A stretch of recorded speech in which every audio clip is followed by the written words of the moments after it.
ہم تو محروم ہیں سایوں کی رفاقت سے، مگر آنے والے کے لیے پیڑ لگا دیتے ہیں۔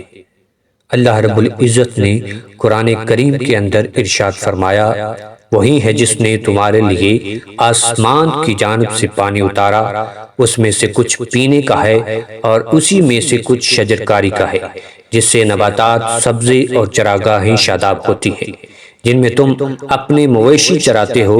اسی پانی سے تمہارے لیے کھیت اور زیتون اور کھجور اور انگور اور ہر قسم کے پھل اور میوے اگاتا ہے۔ بے شک اس میں غور و فکر کرنے والے لوگوں کے لیے نشانی ہے۔ درخت کی اہمیت کے بارے میں رب کائنات نے واضح طور پر یہاں پر بیان فرمایا ہے۔ اللہ کے محبوب صلی اللہ علیہ وآلہ وسلم نے فرمایا، اگر قیامت قائم ہو رہی ہو اور تم میں سے کسی کے ہاتھ میں پودے کی کلم ہو تو وہ اسے زمین میں لگا دے۔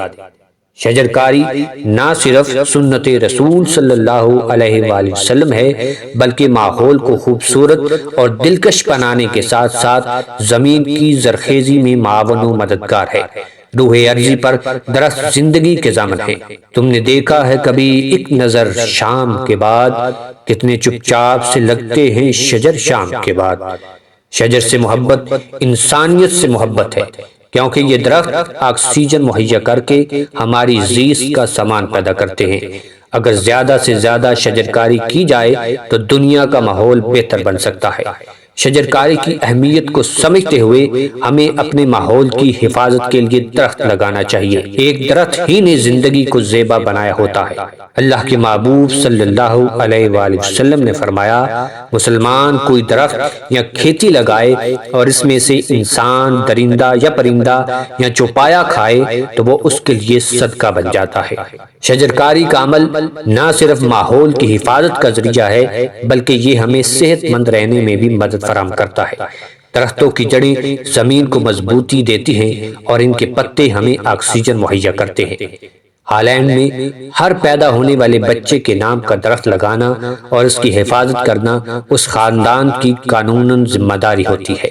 لبنان میں درختوں کی بہت حفاظت کی جاتی ہے۔ وہاں چیڑ کے بے شمار درخت موجود ہیں جن کی عمریں ہزاروں سال ہے۔ اسلام امن و آشتی کا مذہب ہے، یہ زندگی کو تحفظ دیتا ہے۔ اس مذہب میں شجرکاری صدقہ جاریہ قرار دی گئی ہے۔ موجودہ سائنس شجرکاری کی جس اہمیت و افادیت کی تحقیق کر رہی ہے، قرآن و احادیث نے 1400 سال قبل ہی آگاہ فرما دیا تھا۔ قرآن کریم میں مختلف حوالے سے شجرکاری کا ذکر آیا ہے۔ اللہ کے محبوب صلی اللہ علیہ وآلہ وسلم نے فرمایا، جو کوئی درخت لگائے پھر اس کی حفاظت اور نگرانی کرتا رہے یہاں تک کہ وہ پھل دینے لگے، اور اس درخت کا جو کچھ نقصان ہوگا وہ اس کے لیے اللہ کے یہاں صدقے کا سبب ہوگا۔ اسلام میں درختوں کو بلا ضرورت کاٹنے اور جنگ جیتنے کے بعد مفتوحہ علاقے میں بھی درختوں کی کٹائی سے منع کیا گیا ہے۔